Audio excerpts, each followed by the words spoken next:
Have you ever found yourself creating these incredibly detailed, almost living worlds inside your own head? Well, today we're going to get into the psychology behind all of that. We're going to explore why, for some people, it's so much more than just plain old daydreaming.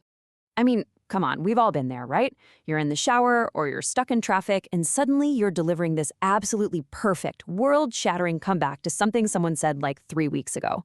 And in your head, everyone is just stunned. It's a super relatable feeling, but for some people, this is actually the doorway to something way deeper. And that's really the heart of it.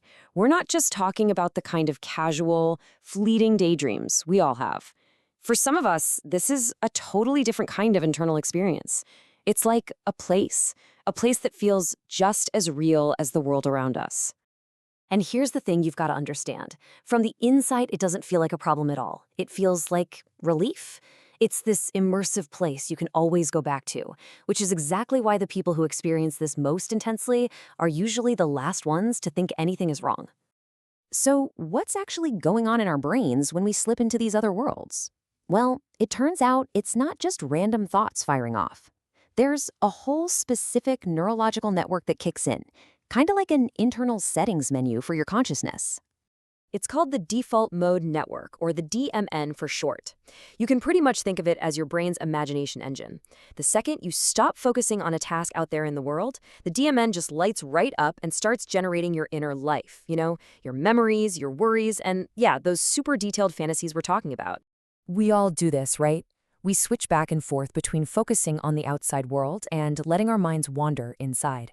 But for some folks, that internal world, that DMN state, becomes the preferred setting. It actually starts to feel more rewarding, more interesting than reality itself. And, there's a real consequence to that shift. When your internal simulation is so rich and so satisfying, the actual world, it can start to feel a little bit lacking. It kind of loses its color, feeling thin and flat compared to the amazing, vibrant world you've got going on inside. So this really intense experience, it isn't just a personal quirk. As researchers started picking up on this pattern, they actually gave it a formal name, which was huge. It took this hidden personal experience and turned it into a real, recognized psychological concept. So, way back in 2002, a clinical psychologist named Professor Eli Sommer, he kept noticing this pattern in his patients. He gave it a name, maladaptive daydreaming. And he didn't do it to label people, but to finally create a way to talk about an experience that so many people were feeling but had absolutely no words for. And what did he find? This was not just a brief distraction.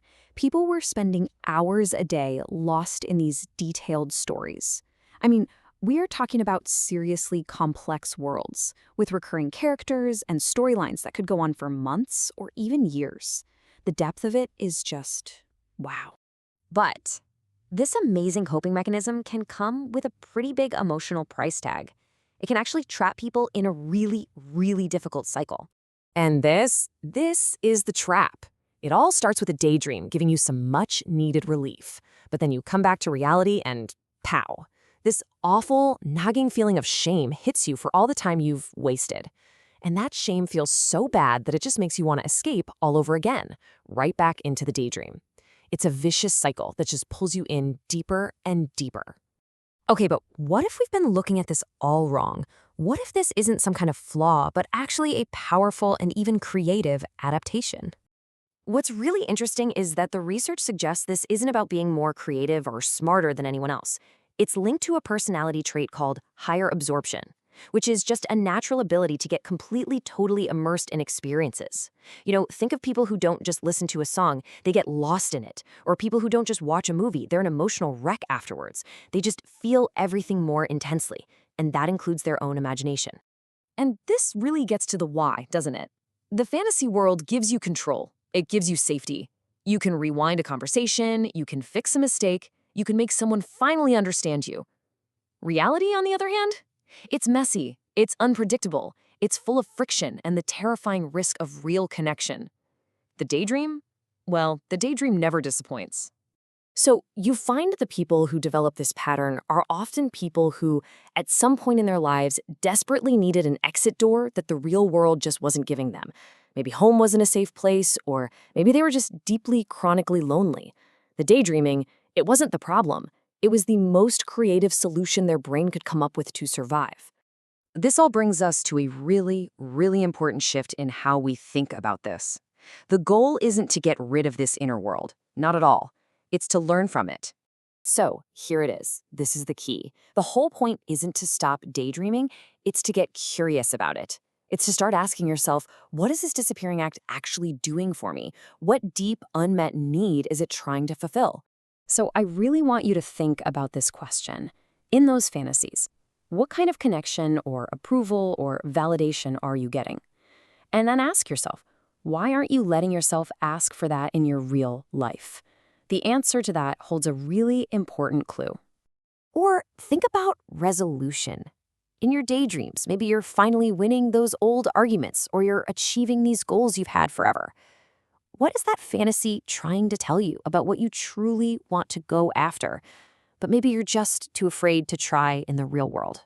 Look, the bottom line is this. The ability to build these incredibly complex, emotionally real worlds is not a flaw.